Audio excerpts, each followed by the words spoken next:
Hey, everybody. Forgot to add myself to the stage.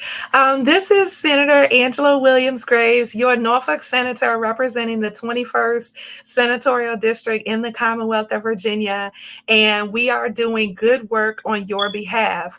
I wanted to hop on quickly and just give you a little bit of an update from what happened on Wednesday when we were in the General Assembly. I know that I told you about the various bills. None of my bills were overturned. We didn't have enough, we didn't have 2/3 of a vote to override any of the vetoes. We rejected a few amendments to the bills all the amendments rather, to the bills that the governor had in mind that he put amendments on. So those are with him. He has 7 days to take action on those. But then there's the budget. And I know that you have been hearing a lot about the budget in and I'm looking, let me make sure I get comments over here so I can see what y'all are doing while I'm talking to you. But I know that you've heard a lot about the budget in the news, and you've heard about, we scrapped the budget and we're starting from scratch. And I just want to clarify some things for you so that you have an understanding of where we are a little bit more than what you might get in a 30-second news clip.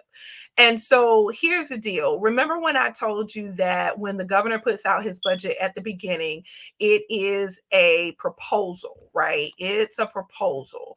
And then the Senate puts out their budget, which the Senate votes on, and the House puts out their budget, which they vote on. And then the Senate and the House come together and they compromise and hash out things and talk about priorities and talk about spending and talk about, what's important to each body. What can we agree on? What can we, what do we disagree on? And we come together with one budget and we put that budget to a vote by the House and the Senate. And that is the budget that goes to the governor's desk for his review. And so what happens then is that then the governor rather has the opportunity to amend the budget. He can do line item amendments, or he can reject the budget, or he can do the prudent thing and approve the budget, but that's not what he did. And so why I wanted to just get you up to date on where we are is just, again, so that you would have an understanding. So the House and the Senate leadership met and decided that the governor's vetoes were extreme, and that they did not put families first in Virginia as what we all sought to do. And if you look at the budget that was voted on, you'll see that it had bipartisan support. And what that means is there are people who voted on the Democrat side and the Republican side in both the House and the Senate for this budget.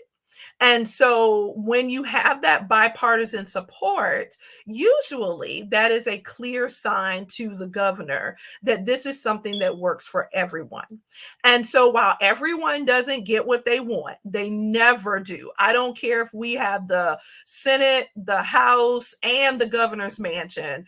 Everybody doesn't get what they want in every budget. It's just not the way things work. Sometimes parties get more than other parties, right? Depending on who's in leadership and whatever. But I believe that we all work together to ensure that from the southwest part of the state to the southern part of the state to the northern part of the state to the eastern shore part of the state, that there is something in the budget that is beneficial to everyone. And that is the goal. And that's why we as Democratic leaders in the Senate and in the House claim this budget as the Virginia Families First budget. So I just wanted to let you know. So what's going to happen over the course of the next couple of weeks is that the individuals who are Senate conferees, those are folks who are designated, usually senior in their time in the Senate and the House. But in the House side, because there was so much turnover, there are some new folks that are on the powerful Senate on the House Finance and Appropriations Committee. But usually the conferees are folks who have some experience. They've got some longevity, they've got some seniority, and they're appointed by leadership to come together, haggle it out, work it out, horse trade it, if you will, in order to get the budget done. So we'll work together. Those conferee individuals will work together. They will work with our leadership, and they will work with the governor's administration to craft a brand new budget that will come out, and then we will all vote on it. We can vote on the budget in parts. It's not an all or nothing type of deal. We can vote on the budget in parts, but the budget will come out. And so we have been scheduled for a special session on May the 5th, if I'm not mistaken. I got to look at my calendar on that one. But on May the 5th, we will go back to, or maybe it's the 13th. I'll take a look. It's hold on, I can tell you quickly. Hang on. It is, got to get my little nifty brain here together. Okay, sorry about that. May 13th. All right, May 13th is when we will go back to Richmond to deal with the budget. And what has to happen is, once they get a new budget, that budget has to be published for at least 48 hours for public consumption in order for us to be able to vote on it. Now, is it possible that they won't have it together by May the 13th? It's possible. And our session will get, pushed back a little bit more. That's entirely possible. But I don't know that, because I'm not a part of the senior folks in the conferee committee. But I will say that I believe we're in a really good place, because it does give us an opportunity to, one, modernize our tax code so that folks who have brick and mortar businesses and sell tangible goods are not the only folks who have to pay sales tax. If you can buy a DVD, or I don't even know what else you buy like that, because I don't buy that stuff that often. But if you can go to a store and buy a DVD and have to pay sales tax on it, you should also have to pay sales tax on it if you stream it and download it. That's only creating parity and equity between brick and mortar businesses and online businesses. And a lot of our online businesses are suffering because people can just simply go online and buy something and not have to pay sales tax on it. So we want to modernize our sales tax code. And then the other thing that we want to do is make sure that our priorities for investing in education. If you looked at the last JLARC study in education, you will see that what we all thought JLARC confirmed, and that is that education funding has been significantly underfunded. Education, K through 12, has been significantly underfunded for decades now. And one of our goals is to put that money back into public education. And if y'all know I sell residential real estate for a living. And what you cannot do is keep taking money out of your household and expecting your household to continue to run in an efficient manner. Right? You can't keep taking money away, keep taking money away, and then expect that your household is going to run in an efficient manner. And so that's exactly what has happened over the course of time in our public schools. We've got crumbling buildings. We've got kids going to school with, books that are a hot mess. And then our teachers, our educators that spend an enormous amount of time with our children are not properly paid. And I'm going to tell you something. I really have had a greater appreciation for what teachers do since I have toured a couple of schools. And, when the senator comes and when the delegate comes, everybody's supposed to be on their best behavior and all of this and whatnot. And sometimes it happens, sometimes it doesn't. But it's okay, because especially when it doesn't, it really gives us a real good, a real good firsthand look, a reality check of what is actually happening in our schools. And our teachers deserve every dollar that we pay them.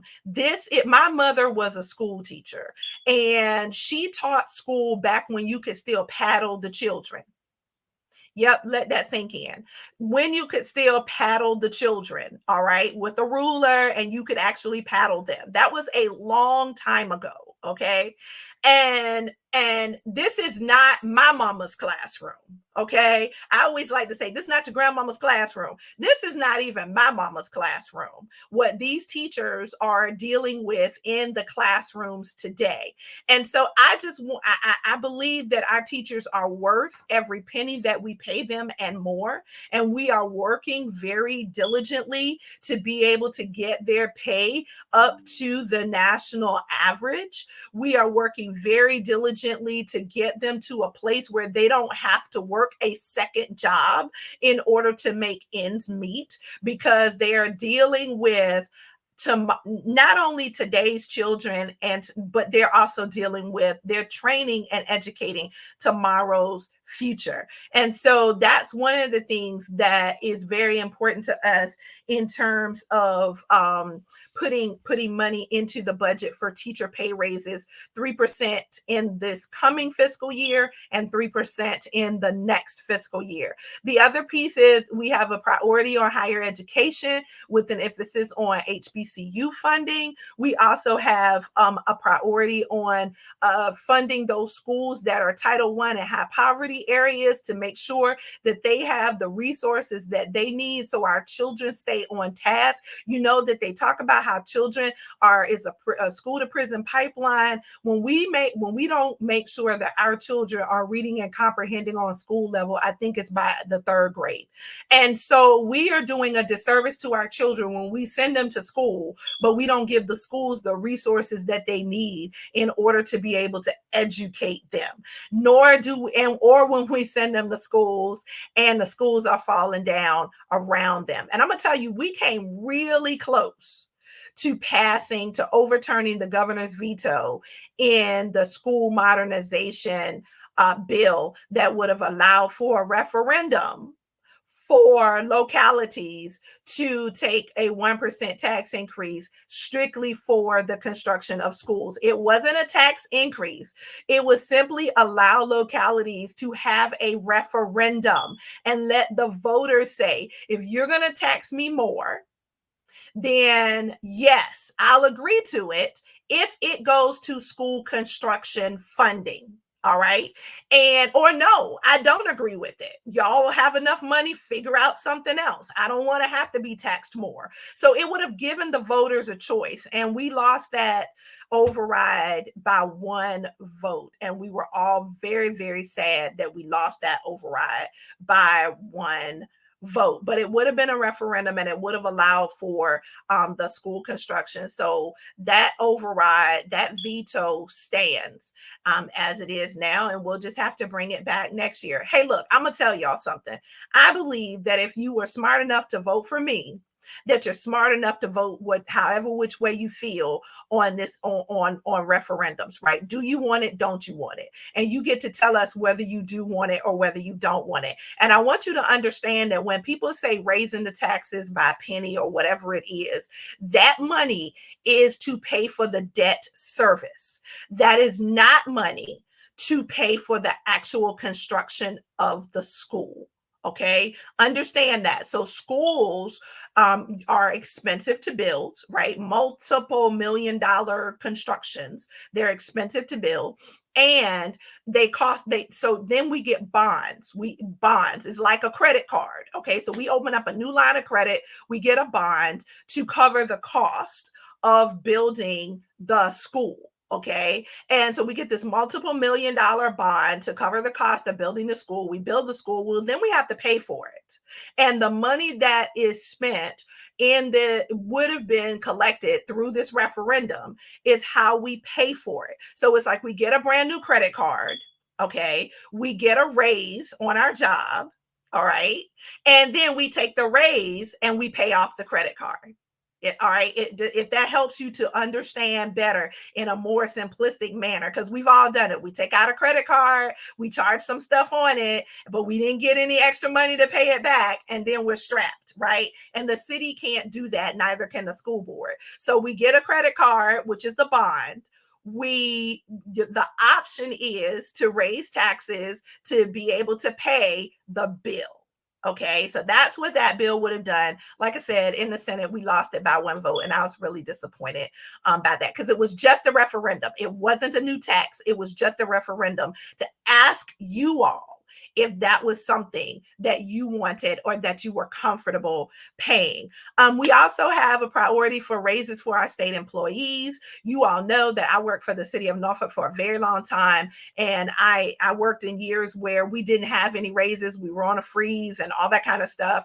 And our city employees do a lot of great work for us. Our state employees do a lot of great work for us. They are amazingly talented and dedicated human beings, and they work for the Commonwealth. And so we are committed to raises for state employees. And then the money for resilience and flood mitigation funding. That is something that is super duper super important for us in terms of making sure that Norfolk is our flooding problems are manageable and don't get worse. And as the federal government moves into funding other localities for their flood issues, like Portsmouth and Virginia Beach and Chesapeake and whatnot, they're going to need money as well, all right, from the state. And so when we say that this is just a Norfolk bill, it's really not. This is a bill mitigating flooding in Norfolk, helps to mitigate flooding in the surrounding localities. And so flood money and resilience funding is extremely important in this budget as well.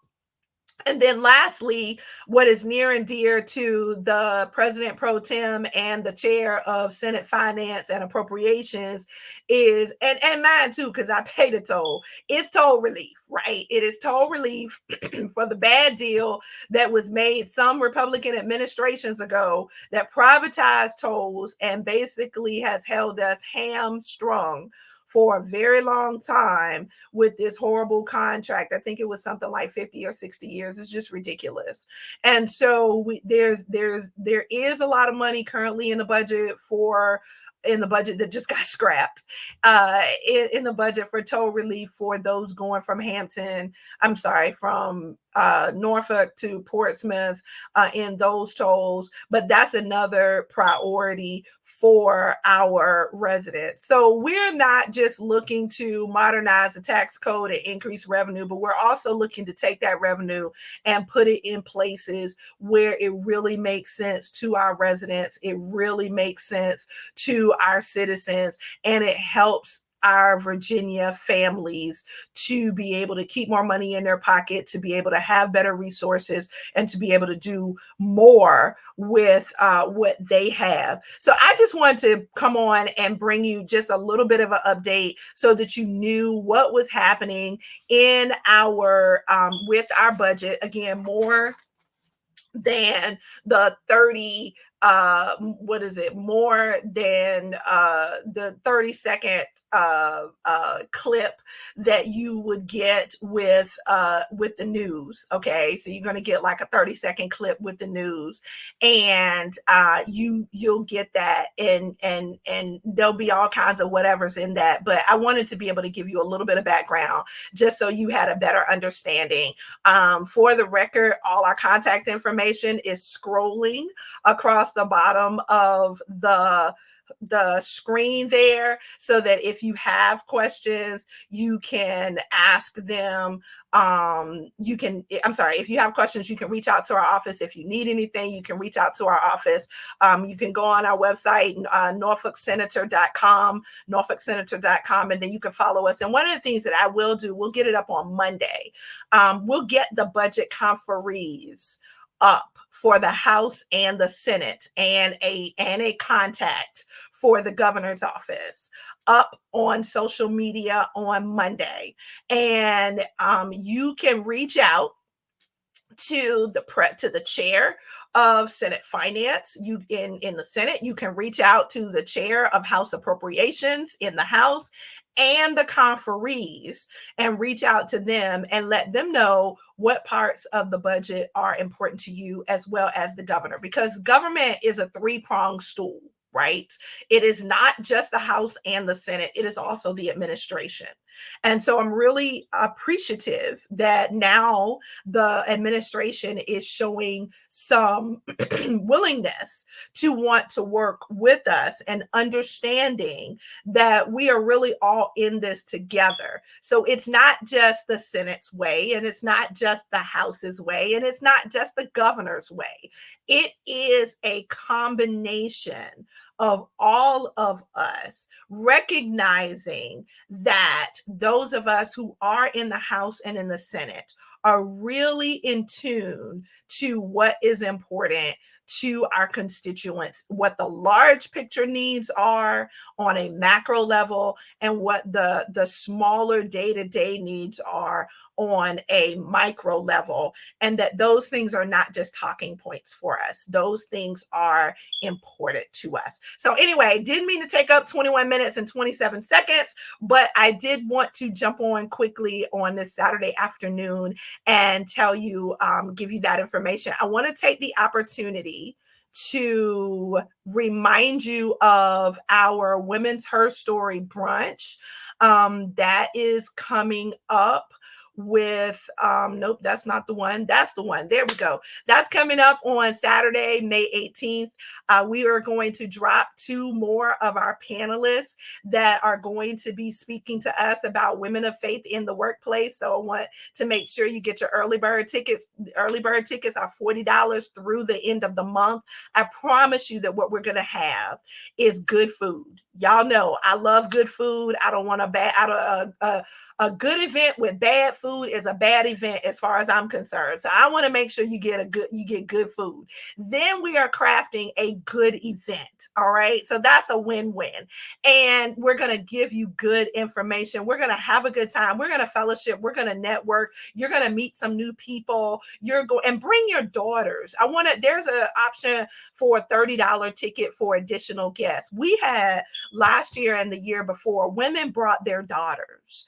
And one of the things that was great about bringing the daughters is that your daughters get to see all the other powerful, badass women in the room. Okay. You get to see. So then I got to ask the question, can I say that? And do I have to pray over it? Right. But no, but seriously, your daughters, your teenage daughters, your tween daughters, they get to see all of the powerful women and the women who do so many different things, right? Letting them see what they can do, what they can be, and seeing themselves in other people. So not only is it an opportunity for women to fellowship together, but it is also an opportunity for you to bring your daughters and give your daughters an opportunity to see who they can be and see women doing the doggone thing, right? And so there's a $30 option for additional guests under 18. So if you're bringing your daughter, bring your daughter. Come, bring your daughter. I promise you, we'll have good food, we'll have a good event, and we'll have a good time together. And that is on Saturday, May 18th. All right, y'all. You know I love you. You know I appreciate you. And you also know that what? You are a walking, talking, living, breathing miracle. Until we meet again, hold on, got to get the little doohickey off the screen. There we go. Until we meet again for What's Up Wednesdays on May 15th, I hope you have a fabulous day. Take care. Bye.